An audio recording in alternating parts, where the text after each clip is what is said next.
Bonjour, bienvenue dans cet hebdo crypto. On est le dimanche 19 juin. On va commencer par les cours des crypto-monnaies et ensuite on regardera un petit peu l'actualité de la semaine. Donc on a un Bitcoin à 19 263 $ à l'heure actuelle.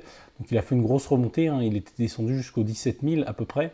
Donc là on assiste à une belle remontée, mais on est encore sur des niveaux très très bas. Donc extrême vigilance, il y a énormément de volatilité.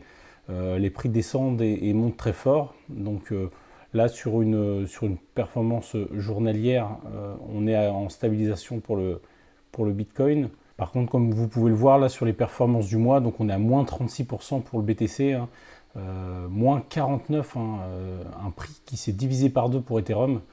Donc important, même le BNB qui résistait bien a quand même perdu 32%. Donc on peut voir que toutes les crypto-monnaies souffrent, même les plus capitalisées.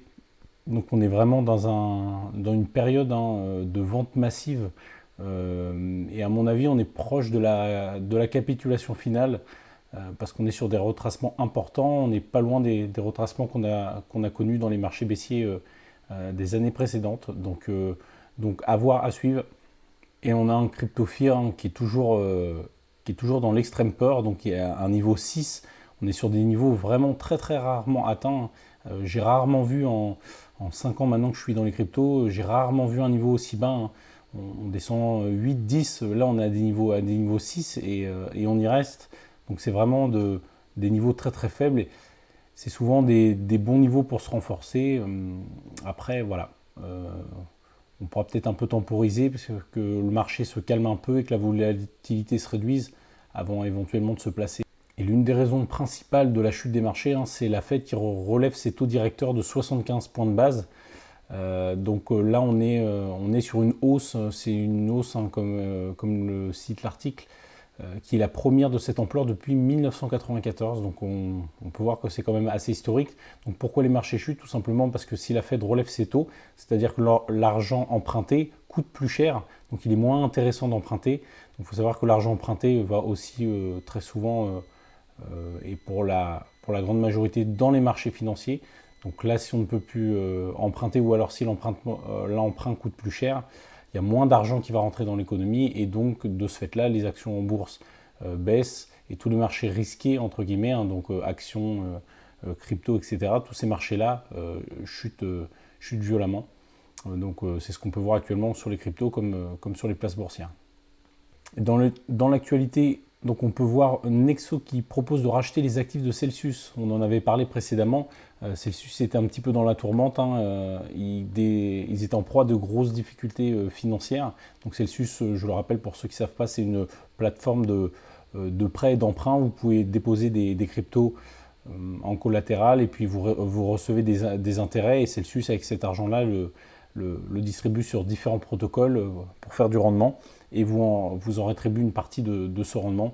Et avec la chute de Terra qu'ils étaient exposés et exposés aussi apparemment au SETH, à l'Ethereum 2.0, l'Ethereum synthétique, qui est lui aussi décorrélé un peu du prix du vrai Ethereum. Donc toutes ces choses-là font que Celsius est en grande difficulté. Nexo s'est proposé comme des requins autour de leur proie en difficulté, de racheter une partie de leur société. Donc à voir ce que ça va donner.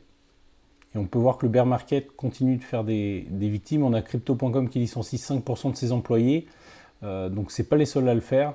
On verra aussi que la plupart de ceux qui licencient, c'est ceux qui ont été assez agressifs dans leurs investissements. Donc Crypto.com qui a investi énormément d'argent pendant le marché haussier pour se développer, se faire connaître, que ce soit pour leur carte de paiement crypto, pour leur plateforme. Ils ont créé une plateforme NFT. Ils ont investi massivement, ils ont acheté le nom d'un stade, hein, je ne sais plus, pour 700 et quelques millions en 5 ans. Donc ils ont investi énormément d'argent. Et peut-être qu'ils ont investi un petit peu trop parce que là, le marché baissier, il va falloir tenir le choc. Il faut savoir qu'aujourd'hui, il y a moins de monde dans l'écosystème. Donc ils ont moins de frais d'achat, enfin ils ont beaucoup moins d'argent qui rentre. Et un peu comme Coinbase aussi, hein, qui a réduit ses effectifs. Et on peut voir que c'est des sociétés qui sont, pendant les périodes de bear market, en déficit. Donc tout l'intérêt pour eux normalement d'engranger un maximum d'argent pendant les marchés haussiers pour pouvoir survivre au marché baissier Et on peut voir que là, il y a beaucoup de sociétés qui ont fait le choix de se développer et d'investir plutôt que de garder des fonds de côté. Donc on peut le voir aussi avec BlockFi, hein, qui est on va dire un peu un concurrent à Celsius, hein, c'est le même principe. Donc là, ils licencient 20% de leur personnel. Donc il y a énormément d'entreprises qui font ça à l'heure actuelle.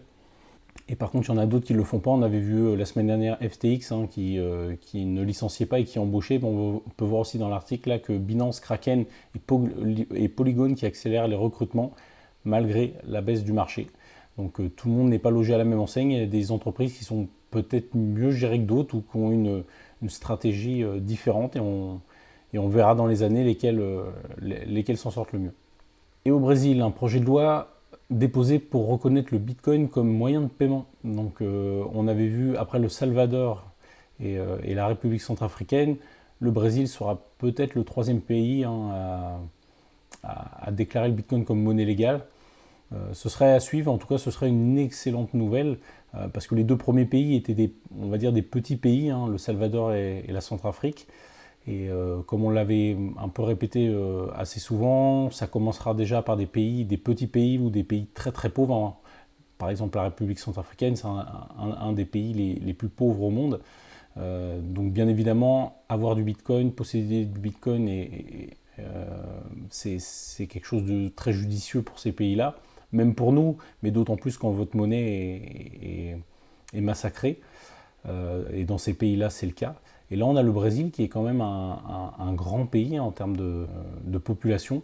Donc, à voir ce que ça va donner par la suite. Mais c'est encore, malgré le marché baissier, il y a encore des bonnes nouvelles dans le monde crypto. Et on a CoinHouse, anciennement la maison du Bitcoin, qui s'allie à Conto pour offrir des crypto-monnaies aux entreprises. Donc, le rapprochement entre la finance traditionnelle et l'univers crypto continue de s'intensifier, comme le cite l'article. Donc on peut voir vraiment justement encore qu'il y a un mariage entre les deux mondes. Et c'est ce que je répète souvent sous la chaîne, hein, c'est que c'est pas les premiers, c'est pas les derniers. Il y aura de toute façon un moment donné où il y aura des rachats, soit les entreprises traditionnelles qui rachèteront des sociétés crypto, ou inversement, ou des alliances comme on peut le voir là. Donc c'est encore une bonne nouvelle pour le monde crypto. Et on a Circle qui dévoile l'Eurocoin. Donc ce sera le premier stablecoin adossé à l'euro. Donc après l'USDC de Circle, un des stablecoins les plus sûrs. Moi personnellement, c'est celui que je privilégie en premier avant l'USDT Tether.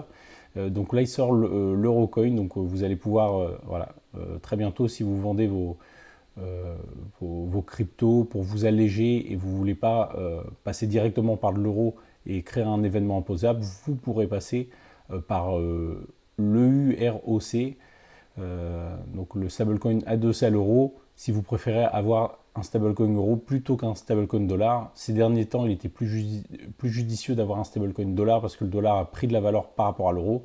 Et peut-être que demain ce sera différent, et d'où l'intérêt de répartir son capital sur différents stablecoins et peut-être aussi différentes devises. Donc un peu de stablecoin euro, un peu de stablecoin dollar, voilà, qui permet de limiter le risque. Et on va finir avec un Américain qui assigne Elon Musk en justice pour avoir influencé le cours du Dogecoin.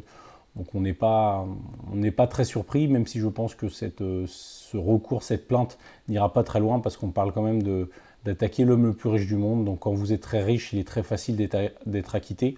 Donc aujourd'hui, attaquer un homme comme ça, comment vous dire, même si les plaignants ont très certainement raison, parce qu'on l'a vu avec plusieurs tweets pendant la hausse du marché, positif un jour et le lendemain un tweet négatif.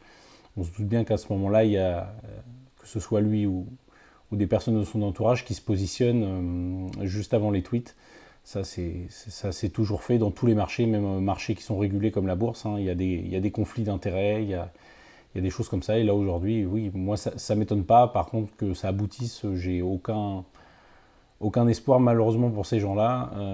Et en plus, les plaignants demandent près de 258 milliards de dommages et intérêts. Donc c'est une somme assez conséquente. Bien évidemment, ils n'auront pas cette somme-là. Au pire des cas, ils s'en sortiront avec une petite indemnité. Mais je pense qu'avec une fortune comme celle d'Elon Musk, acheter les meilleurs avocats et acheter le procès, ça devrait pas être très compliqué.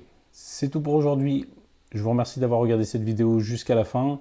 Abonnez-vous, lâchez un commentaire, je vous dis à très bientôt. Ciao.